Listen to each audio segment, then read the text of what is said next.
Hello guys! So welcome back to our YouTube channel. So ayan. So nandito kami ngayon sa hospital. 8 o'clock na, naiwan na si Mary at saka si Anan sa bahay. Kasi ngayon lang kami nakabalik dahil may trabaho kami.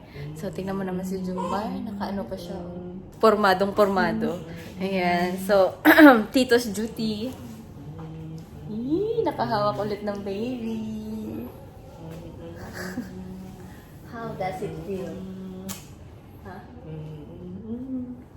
Sarap magbuhat ng baby. Pero hindi kasi namin sinasanay sarili. Umiiyak lang kasi baka naghanap ng gatas. Pero sabi nila sabi nila kakagatas niya lang daw. Baby, with Tito Jumar. So, isi-isay, ano na siya? Nakakalakad na siya. So, nasa toilet po siya ngayon. Umihi. So, ang experience niya kanina is, sobrang sakit daw. Nung first na tayo niya, halos mahimatay daw siya kanina. Yun ang kwento nila. So, silang dalawa lang ni Munching dito na iwan. Pero, tumawag daw si Munching ng nurse para tulungan sila. The next day. Okay. Nakapatay ang ilaw kaya medyo madilim, guys. So, nandito kami ngayon sa hospital. Ito na ang kanilang pangatlong gabi. And last day na nila tomorrow. Uuwi na sila.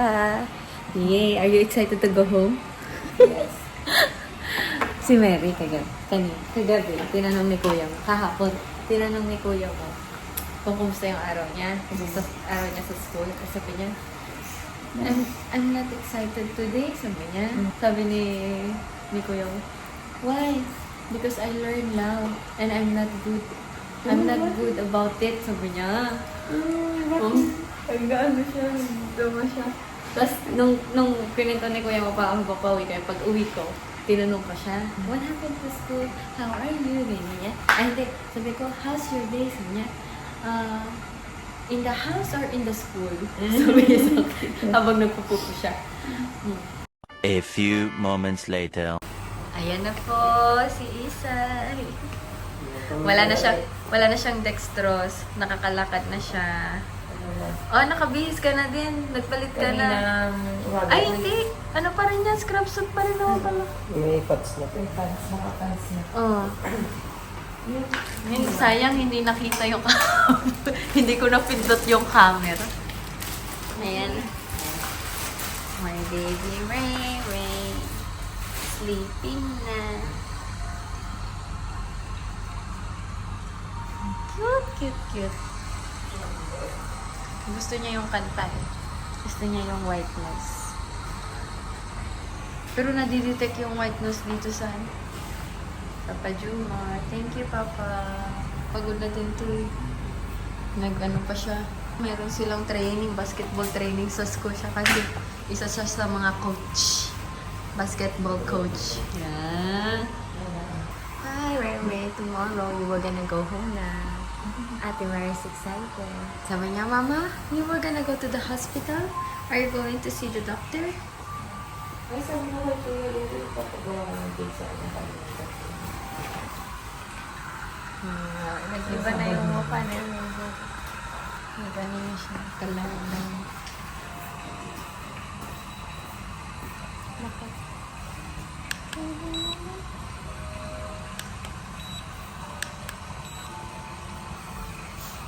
Hindi naman mainit. Hindi na kasi atin binarap na. Sumasakit pa rin ito. So, saglit lang kami. Oo. Tanggal. So, wala ka ng pain reliever. Anong oras ka na, Marami siya. Tinanong ka. Yes po. Mga gamot-gamot na lang yung binibigay mo sa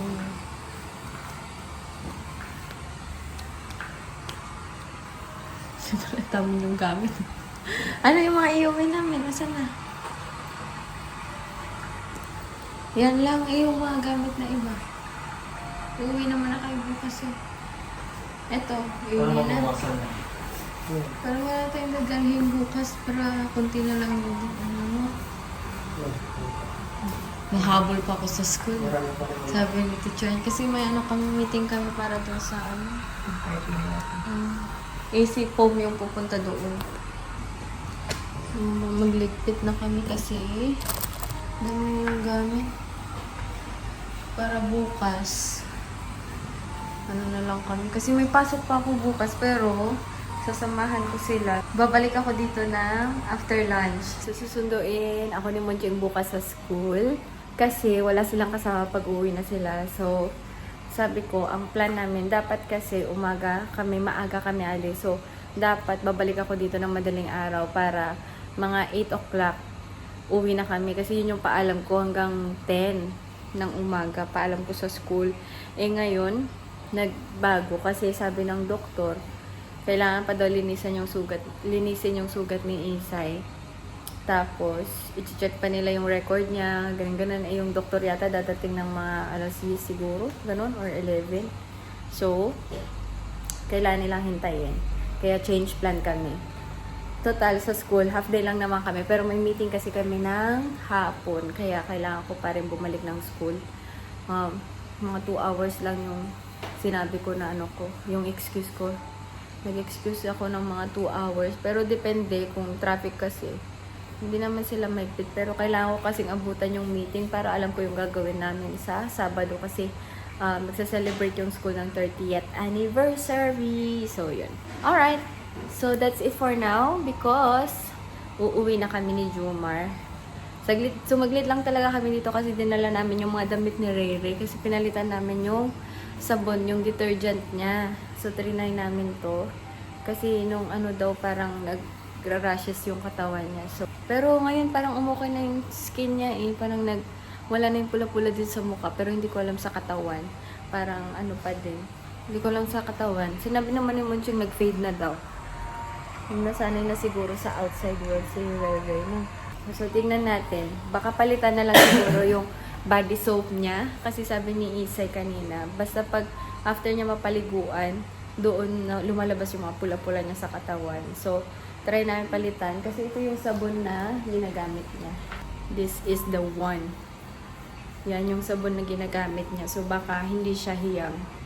So, kailangan lang gamitin. Pag hindi niya na ito nagamit, si Mary nagagamit. Ganito yung sabon ni Mary eh. Pamana ni Rere kay ate niya, Mary.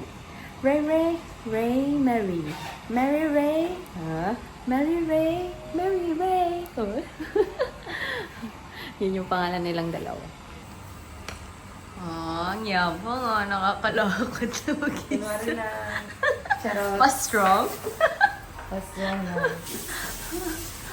Sorry. Ay, nakalimutan ko mag-alcohol. Ligpit mo na Monching ata. Ano na kami, Gogora na lang.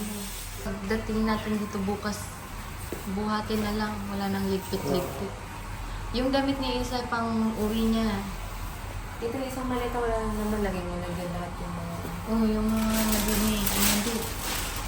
Yung mga hindi kailangan. Yung diaper niya. Marami pa siyang diaper niya. Yung na lang. Yan yung mga disposable na nilagay mo sa plastic.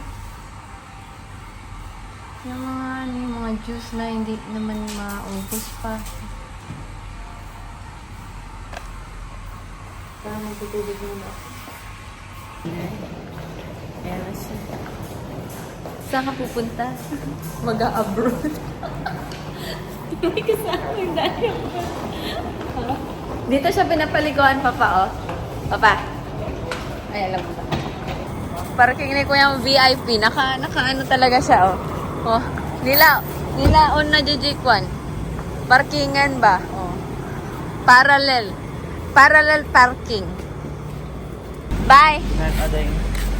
The next day. Alright guys, so uuwi na sila. Yan, sinundo ako ni Monching doon sa school. So kararating lang namin dito ngayon. 30 minutes din yung biyahe na. 30 minutes mo. 30 minutes yung biyahe namin. Kasi 12:30 niyang sinundo, alauna na dito. Check out na sila. Check out na sila. Pwede na tayo dyan mag-exit eh. Kunin mo yung welcomer. Ay, magpipicture pa kayo, di ba? Ha? Picture muna kayo. Hindi, ayaw para sa inyo eh. I-move mo lang yung i-move mo yung kama. O kaya yan, yan mismo. I-move mo. Pwede natin yung welcome dito. Yan, move mo yan. Yan. Pwede natin ito po. Saan mo ilalagay? Tapos ito ko na lang. Ito. Yan, ganyan.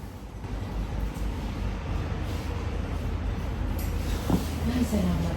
Nakakaihi na ako mag-isa. Yes, or go. Yan. Hindi mo ako na naman siya.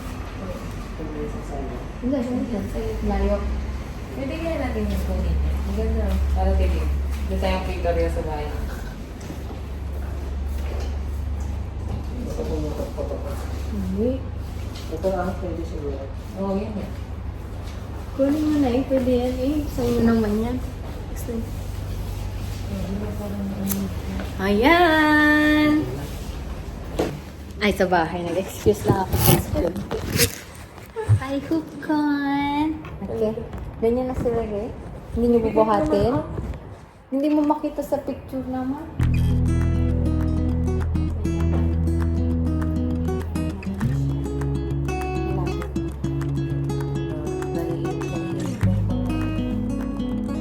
Tayo ka din nila. Hindi ako sila bumasok ng mag-isa lang ito.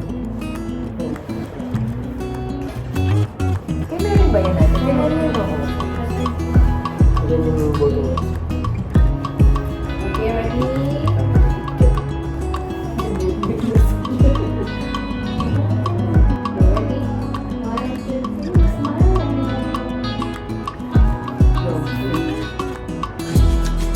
Sige, sige.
Hey, this is for you, the balloon.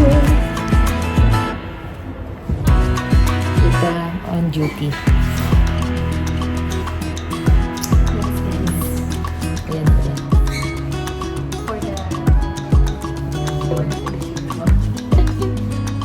Nag-smile ka atin. Kasi kapalita naman yung... Ano pa naman yung boto? Ay, no. Gamitin ko pa ito kasi may picture lahat kami sa school. Halos lahat kami naka-block doon.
Asan yung milk ni yung tinimpla mo?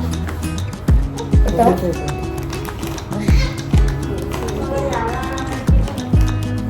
Ganun ba siya? Ako kasi hindi ko